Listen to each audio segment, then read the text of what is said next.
Welcome to the network, the educational podcast designed to help our community navigate the four areas of life that I like to call the funky four corners. I've had the opportunity to interview some of my favorite people with one goal in mind: to help the spiritual, physical, mental, and financial health of our people as we navigate this thing called life. Subscribe to the network. You never know, you might need it.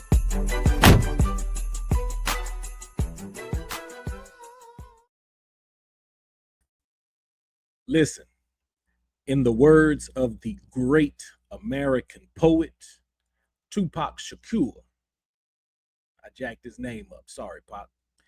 And when he tells you you ain't nothing, don't believe him.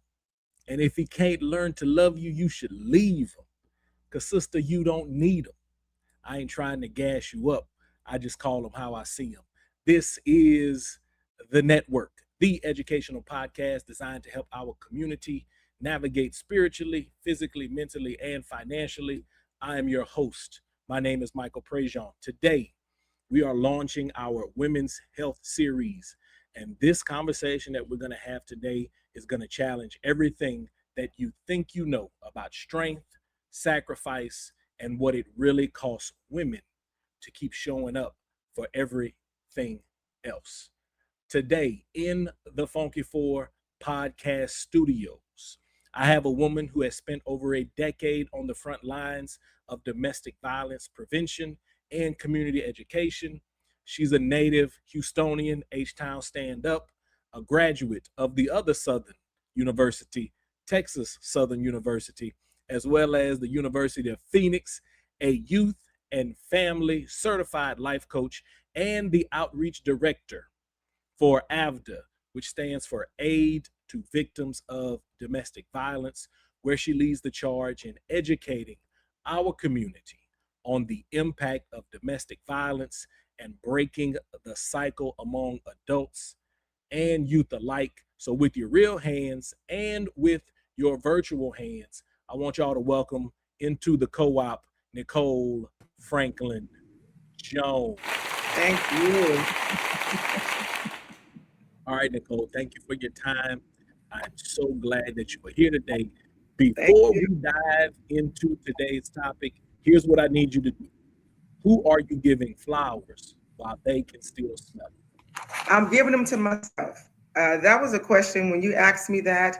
Over the years, I'll be 60 years of age this July the 10th. And I realized through the passing of my mom 2 years ago that it's important to give myself those flowers while I'm alive. I can't wait for others to give them to me. I have to be okay with giving them to myself. And I say that because I know that I give support. I show up for everyone else. And it's time to celebrate myself. I deserve flowers too. And I deserve those flowers right now. I recognize my growth. I know my strength and everything that I have poured into everyone else in my life. And so when you ask the question, who do I give those flowers to? I give them to myself. Physically and literally, I give them to myself. I absolutely love that. Listen, so, sometimes you go to church and, you get through praise and worship. Some of y'all might get through praise and worship. Some of you probably fall through praise and worship, right? But then you get to the word and then you be waiting for the shout moment.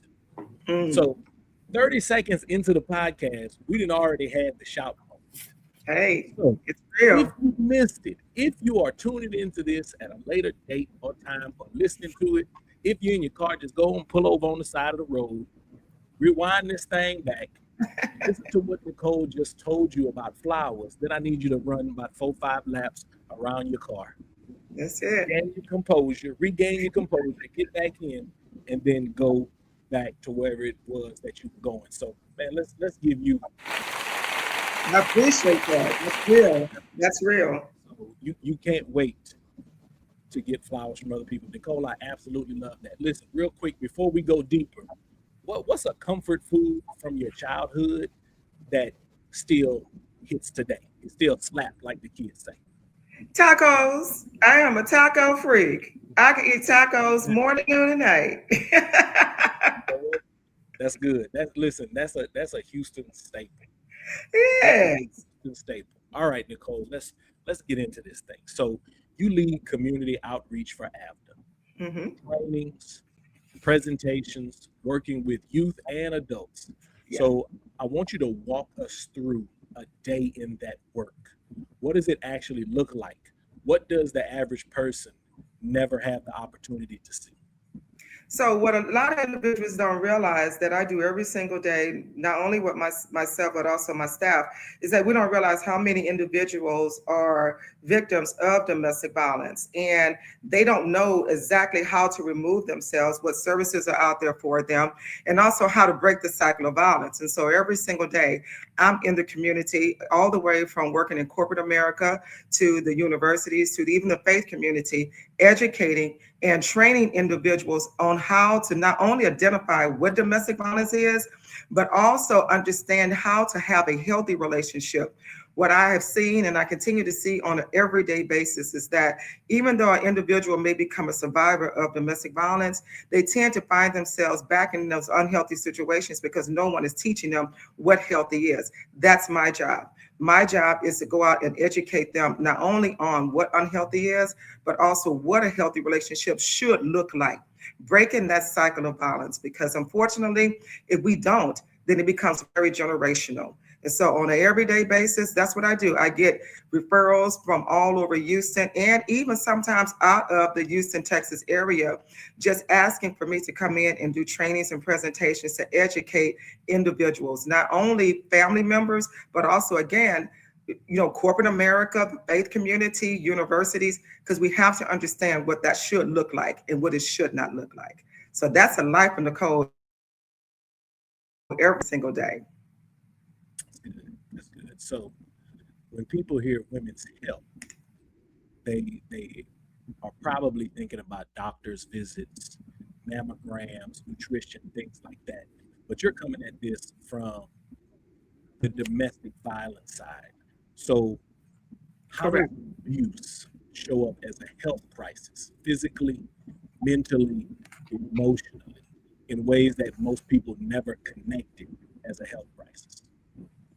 So what we don't realize is that let's start off with the spiritual part, right? Because unfortunately, there's a thing called spiritual abuse. And so when I'm working with a lot of my victims, it's about teaching them, number one, how to stay rooted in their purpose, right? Because if we don't remember, what our purpose is, others will not define it for you. You have to know your worth. And so in the work in which I do every single day, I am aware of my spirituality and who I am created to be. But I have to teach and allow others to be able to understand that for themselves. And so when we talk about, the physical being of it, it's just that it's that spiritual, it's that physical, it's that emotional. I tell a lot of my victims, keep moving, keep trying. Keep seeking, because a lot of them, based on what they've experienced, they tend to want to give up. That's why I say we never know what an individual is going through, and so we have to hit all grounds. And so, we got to talk about, every single day, what our bodies are enduring, because especially working with victims of domestic violence, because we don't realize that level of trauma that they're experiencing impacts every aspect of their life. And so when we see individuals that are depressed, they're suicidal, their physical well-being has went down, they're in a position where, they may be using a substance and they're really not understanding, they have given up on life. That's because no one has taught them that what they've experienced has impacted them not only spiritually, but also physically and emotionally. And so we got to teach them how to start pouring into themselves, because a lot of them, even though they remove themselves from that unhealthy situation, their cups are empty. They don't know where to even start replenishing themselves. And when I come in and start working with them on a life coaching basis, that is what we talk about. How to recognize, how to prioritize their mental, their emotional well-being, and how to seek out getting some support and help physically, especially when it comes to their holistic body and their minds. That's important. Hear the passion. Oh yeah, it's I there. hear the passion. It's Mhm. definitely there. So you said that women's health became even more deeply personal. Yeah, You it know, has. when your dear mother passed away 2 years ago, Hmm. talked about the picture that you used for her obituary. Yeah. It changed how you see everything. So take Everything. me take me to that moment. What did you see in that photo that took your passion for women's health Yeah. to the next level? You know, I have that picture blown up in my home, and I pass by it on a daily basis to be reminded. The picture that my family chose, they chose that picture because they said, you know, mom looks beautiful in this picture. And that is true. But what I saw in that picture, that obituary picture, was pain and struggle that she carried, and you can see it in her eyes. That picture reminded me of how often my mother suffered in silence, and that's because she was always there for others. She always showed up, and I can say that because she definitely showed up for me. And it taught me that when we are healthy, physically, mentally, and emotionally, we're better able to show up, for ourselves, first of all, and then for our families and for our community. And so, my mother, when I look at that picture, it reminds me of the importance, how important I am to myself. And that's a message that I teach to other women, to value themselves and not to suffer in silence. That's good, Nicole. Thank you. Thank you for sharing that because I know Yeah, that's deeply personal. Um, but you mentioned that it's driving what you do. So for me, for sure, thank you for sharing that. I appreciate that. yeah, yeah. I appreciate you asking that question. That's powerful. We are in the network. I have Nicole Franklin Jones with us here in the podcast. We are talking about women's health from the perspective of domestic violence and domestic abuse. Nicole, what is one myth about women's health that sounds good on a poster, right? It sounds inspirational, but it's actually harmful. I would say, we have this myth, and I always say this, that I laugh at my husband sometimes because I always say, I don't have the strength anymore, right? And so there's a myth that, putting everyone first is a sign of strength. When we can go to work, when we can cook, we can clean, we can do all these things. We are mother, we're a grandmother, we're a wife, we're a sister, we're everything. And because we do these things with a smile on our face, and we walk around and we don't look the way we feel.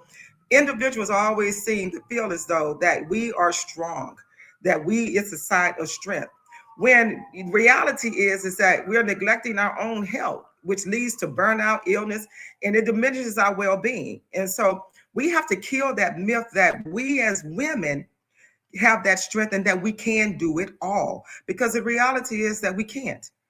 And that's when we get to that point where we feel as though we're suffering in silence because everybody sees us that way. So we continue to be that way. And we have to change that myth, because that is not the reality. We are suffering in silence with a smile on our face. That's good. What drives that myth, right? So we may not know the origin. We can probably, guess, make some, some hypotheses, right? Some Hmm. educated guess. But what continues to drive that myth that it's still present in the community? I'm gonna say that based on the work in which I do, and a lot of the individuals in which are single parent, unfortunately. And when you see an individual who is self-sufficient, who is determined, who is motivated and driven, to make sure that others are well taken care of, and I'm specifically speaking of their children. We give birth. We care for our children. We carry them for 9 months, sometimes 10, and we want to make sure that they have the best life ever. We forget, we don't feel like we have time to stop. It's not by choice. It's about the card that was given to us. And so when you keep on pushing and keep on pushing, that, and you do it with a smile, everyone assume that you have that level of resilience, you have that level of strength to keep on. And so our society sees us that way. But that's because no one ever asked us, where do we break? When are we tired? Are you tired? Are you okay? They see you continue to move forward and continue to do what you do. And I see that in the mothers in which I work with every single day. They've been put into a position, not that they asked for, but a position that they had no other choice but to be in. And they tend to do their best to continue to survive and be there for their families, no matter what. And so when we continue to see that, Mike, our society looks at that as you got it, you have it. Yeah. But that's not always true. Yeah. And that's where that suffering silence steps in. And that's where, we keep it to ourselves. And we have to stop doing that. We have to step up and speak out about it. So I want to speak to the men here, right? So I want to speak to husbands, fathers, uncles, grandfathers, brothers. Check in. Yes. Check in with the women in your life. That's right. Ask those questions, right? Mm-hmm. Usually, when something is off, right? You kind of get that gut feeling, that gut instinct, and something probably been telling you, you know what, that ain't none of my business. But I want to say, men, brother, uncle, father, grandfather, best friend, right? Ask those probing questions. You know when she's not being 100% honest with you. You know when she's not keeping it a buck with you. So ask those questions. Make sure that you ask those questions. All right. So you work with young people too. So you talked about, the single mothers, but you also work with young people. So when you're standing in front of a room of teenagers, and you're talking about healthy relationships, what's one thing that you see in their eyes that tells you what I'm doing matters? What I'm doing is going to change somebody's life. It's what I see in their eyes, but it's mainly what they ask afterwards, right? And a lot of my students would say, I've worked in anywhere from the juvenile justice system to working at middle school and elementary school. And it never fails that these young adults will walk up to me, and that's what I call them, young adults based on their experiences in life, walk up to me and say, do you have resources that I can give to my mother and my father? And I always ask them, is there a reason why you want this information? And they would tell me, because I guess I've been taught wrong, right? Because what I've been taught is this, that, and the other. And I assume that that's what a healthy relationship is. So when you see a young adult giving you that eye-to-eye contact and step to you after you finish that presentation and ask to seek out information, that's powerful. That's powerful. That tells me that their situation at home is extremely unhealthy, and they're looking for a solution to fix the adult problem. And so every single team presentation that I've endured, it never fails that I've had a team walk up to me. If I'm in the juvenile justice system, I've had young men fall to their knees crying and say, this is why I am here. No one has ever taught me how to have a healthy relationship, not only with the opposite sex or the same sex, but even with other adults. I was raised by a single parent, and my mother is someone that I love. So I don't know anything but that. And I have students who tell me, you know who taught me, miss? Video games taught me how to have a healthy relationship. I've learned from YouTube how to kiss and hold hands. Now, I thought they were kidding until I pulled up YouTube. And yeah, that's it, step by step. And I thought to myself, wow, we have a lot of work to do when our young adults do not see adults in the parks holding hands and showing affection, or seeing their mother and their father in the same home, teaching them what a healthy relationship is. These are the questions that I get. These are the young adults that I experience on an everyday basis. They want us to teach them, because they have said to me, because miss, I'm not going to be young all my life. I'm going to be an adult one day. And we got to understand that. I tell my audience every single day, when young adults grow up in an environment that's unhealthy, two things happen. They either grow up to be an abuser or a victim of domestic violence. And this is the reason why we have to teach them now what a healthy relationship is. That's part of breaking that cycle. And I know that you are committed to breaking that cycle. So Absolutely. let me do this one more time for you. Yeah, I appreciate that. Hands full of flowers right there for you. You know, when I was teaching, the kids would tell me, Coach, you can learn anything on YouTube. That's I it. never would have thought about what you just said, that these young Yeah. people learned on YouTube. Yeah. Let's that's heavy. That's heavy. But let's lighten it up just a little bit. Hmm. Tell us about a time when you witnessed that cycle actually breaking. So, that's the gift. Individuals always ask me, why do I continue to do the work that I do? I've been doing prevention and intervention work for over 35 years. And when I see individuals, starting with my adults, when I have adults walk up to me and I see that they probably remarried, they became survivors, they received the support and help that they need, because domestic violence is unlike unknown. It's not a pill that you can take to make it go away. You have to work on it every single day in breaking that level of trauma that you may have experienced from that unhealthy situation.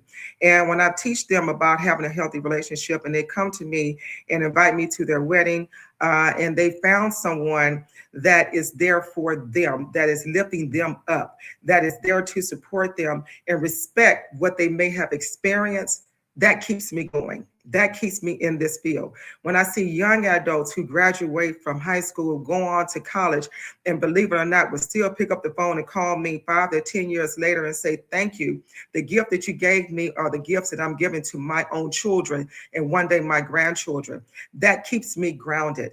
That's my purpose. When someone says, what's your purpose?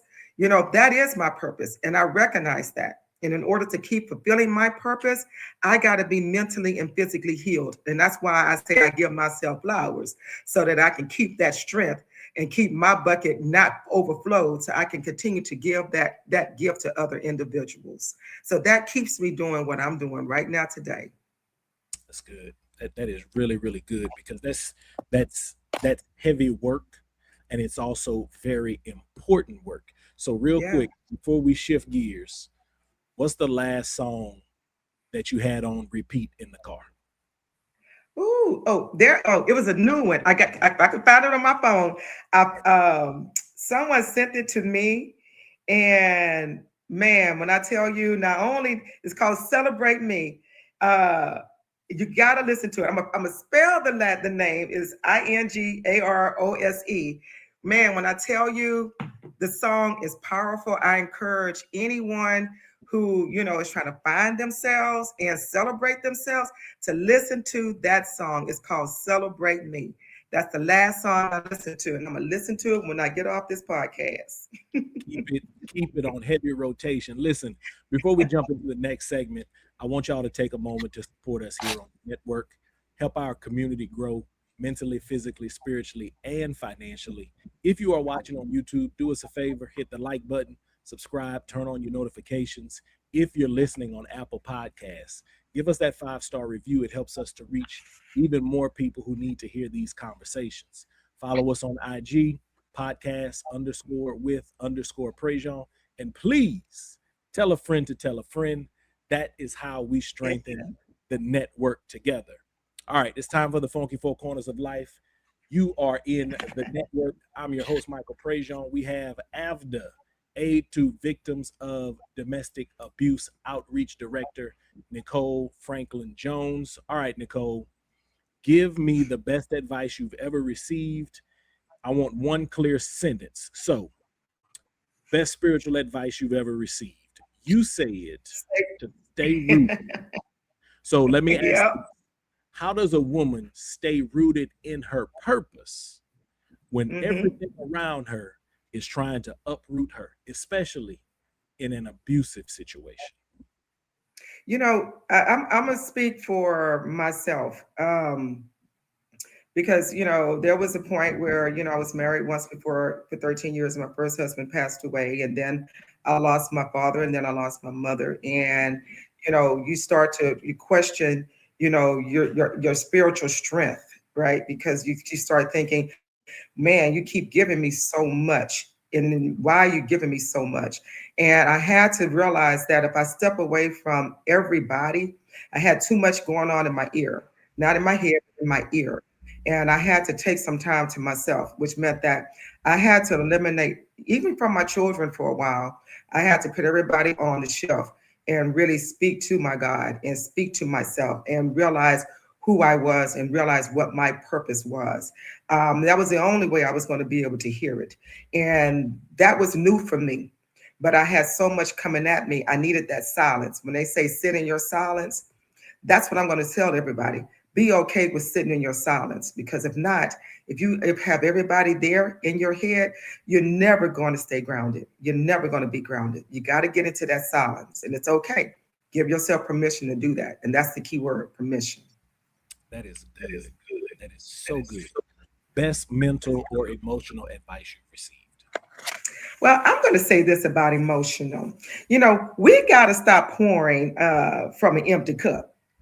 When the cup is empty, when that cup is full, you got to stop for a second. You know, I ain't got nothing else to give. When that cup is overflowing, we got to be okay, because when we do that, that means that at that point in time, we recognize that prioritizing your mental and your emotional well-being is necessary for you to be selfish. I shared this with someone the other day. I said, you know what? It is okay, and I'm going to give it to you, permission to be a little selfish. It doesn't mean that you don't care. It does not mean that you're not going to continue to be there, but you got to be a little selfish. They say that it's a thing that they say when you're on the plane. You got to take care of yourself before you take care of someone else. And that's real in life. That is real in life. Be a little selfish. Pour into yourself before you continue to pour into others. That's going to help you mentally and emotionally. You know what I want? I want a different word for that other than selfish, because selfish, as I was listening to you, I'm like, man, that doesn't paint an accurate picture, because I'm actually taking care of me so that I can take care of you, which really isn't selfish. Like when we're on the plane, it's like, listen, put your oxygen mask on first so that you have the capability to take care of somebody else. Even in the Bible, yes, it is to love your neighbor as you love yourself. That's it. That's it. That's it. Give yourself flowers, right? If you don't clap for yourself, how are you going to be able to give your neighbor flowers? That's it. So that's it. For the women who are still pouring from empty cups, that's it. What's stopping women who are still pouring from empty cups? What's going to stop them is just what we just said. Sometimes in life, I did a presentation the other day, and someone asked me a similar question to that. And I asked her, I said, what is it that you need? And she said, I don't know what I need. And I said, I'm going to tell you what you need. You need permission. You need permission. You need someone to say, it's okay. And so by whomever may hear this podcast, I hope that they receive that you have permission. It doesn't mean that you are neglectful. It doesn't mean that you are less than. It doesn't mean that you don't love, you don't care, you're not there. But you have to have permission, and you have it. You have permission to pour into yourself and to love yourself, to give yourself flowers first. It's okay. Receive it. Receive it. All right. Physical corner. Best physical advice you've received. So the physical advice that I've seen is to keep moving. You know, Mike, I'll be 60, and I remember going to the doctor for my physical, and she asked me every time I go, she says, are you moving?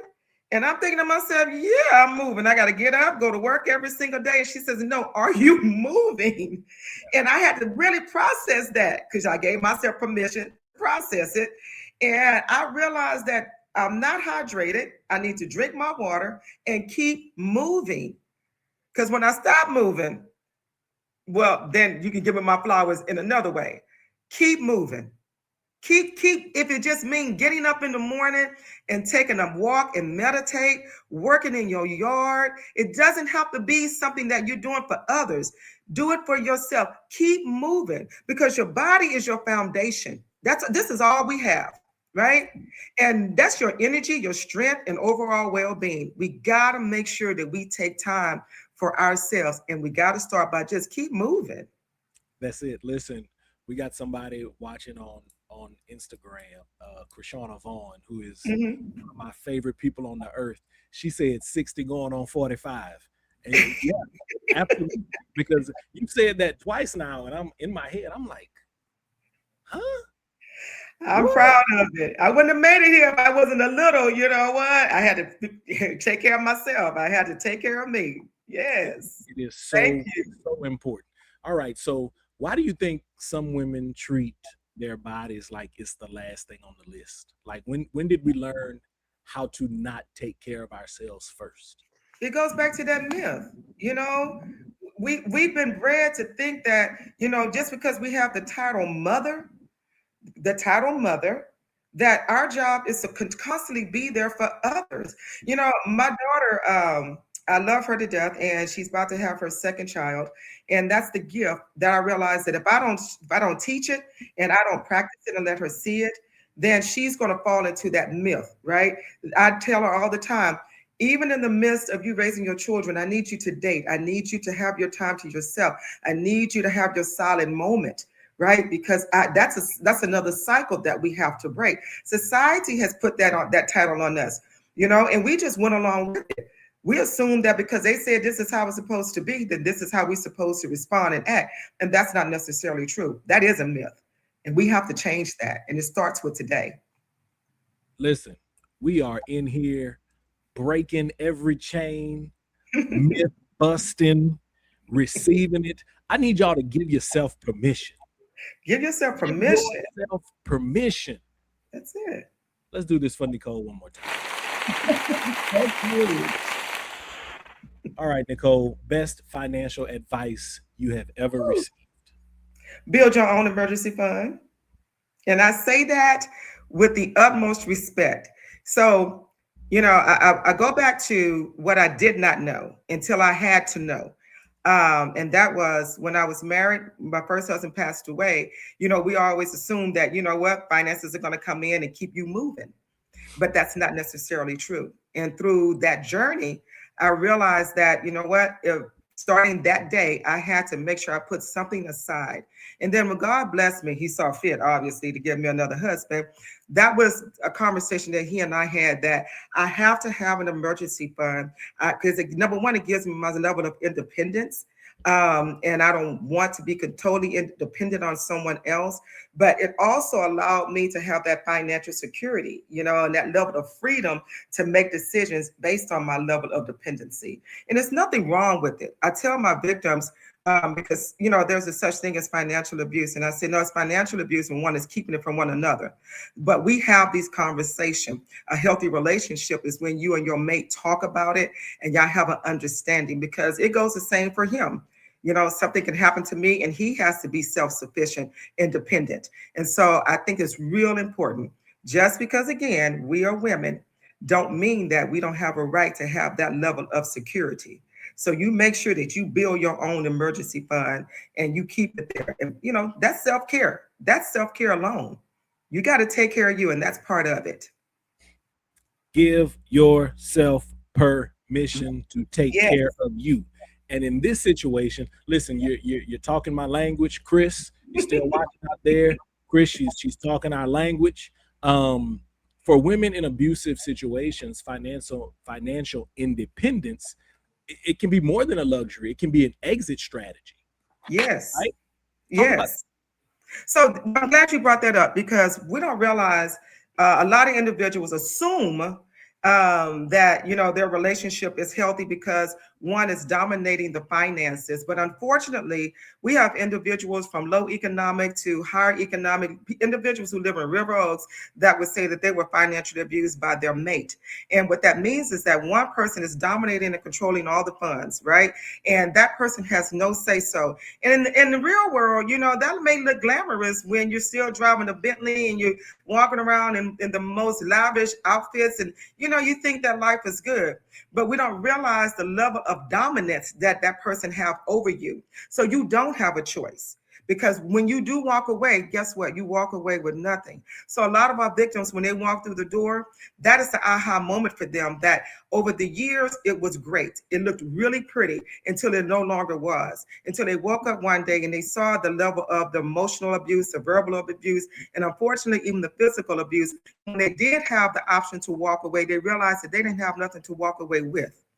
And so when they come to us, that is the first thing that we talk about, how to sustain you financially so that you'll never find yourself in that uncompromising situation again. Because financial abuse is a big one, especially when there are children involved.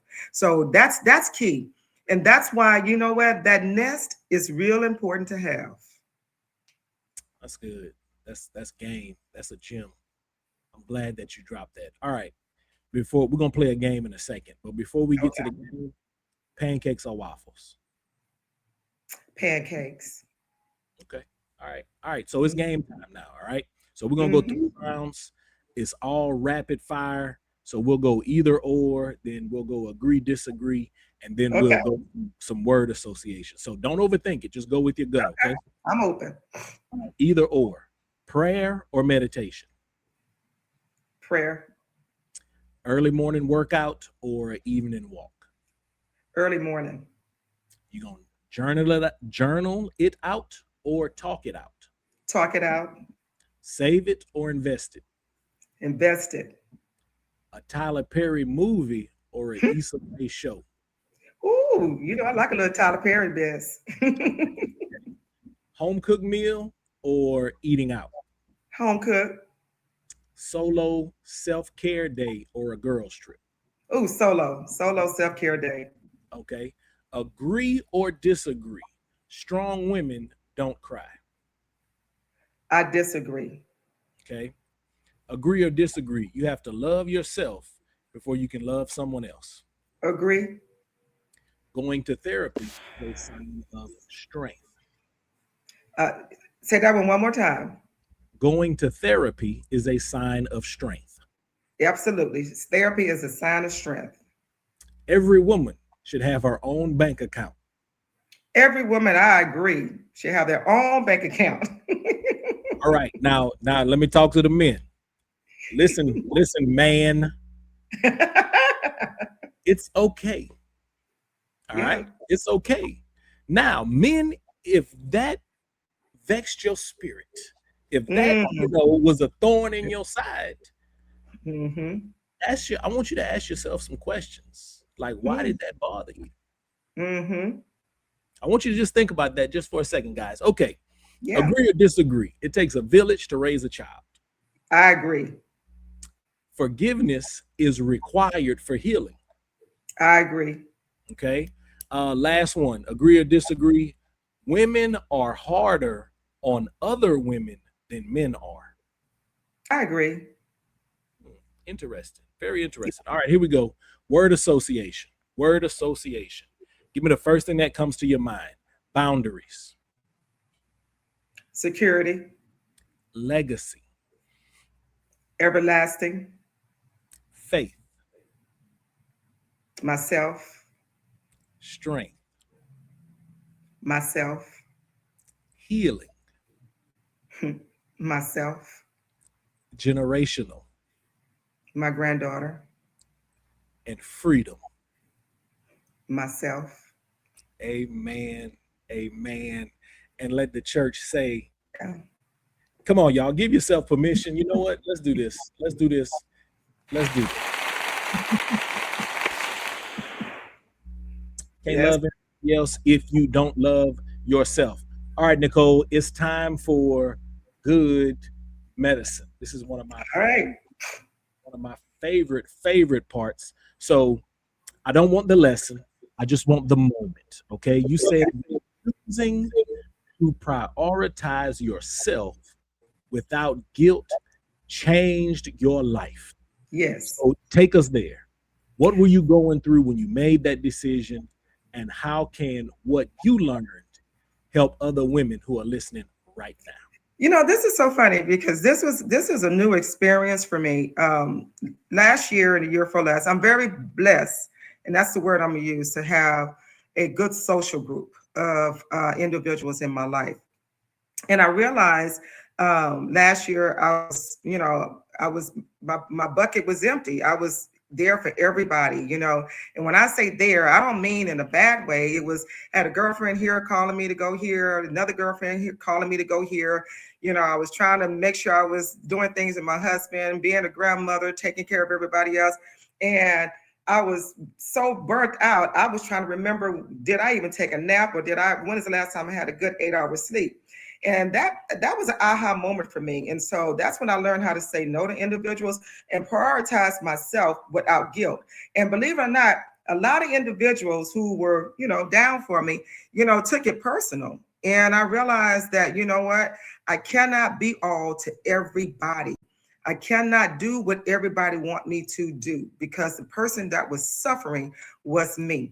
And even though I might have wanted to go to happy hour or go and do this with this individual, it was so much coming at me that I was forgetting about me. And so that's when I learned to say no to individuals and prioritize myself without feeling guilty about it, including being a grandma, telling my daughter, you know what, not today, maybe next weekend. And that's my love. That's my little soul. So, but I had to prioritize me. I had to take some time to sit in my silence and do nothing else, watch a little Tyler Perry and be okay with it. All right. And so, I had to let that guilt go, and people had to understand. That's good medicine for me. That is good medicine. That's good medicine. Receive it. Give yourself permission to take that good medicine. Like Nicole, what you said, you just freed somebody. So somebody is going to hear this, somebody's going to watch this, and somebody is feeling that pressure to go hang out. It's just, but sometimes you got to say no. And you know what I love more than anything? So every day I post something called From the Desk of Coach P. And my post today, I'm going to read my post today to you. Okay. What I posted today was absolutely about saying no. And because I want to share it, I can't find it because I want to share it. Here it is.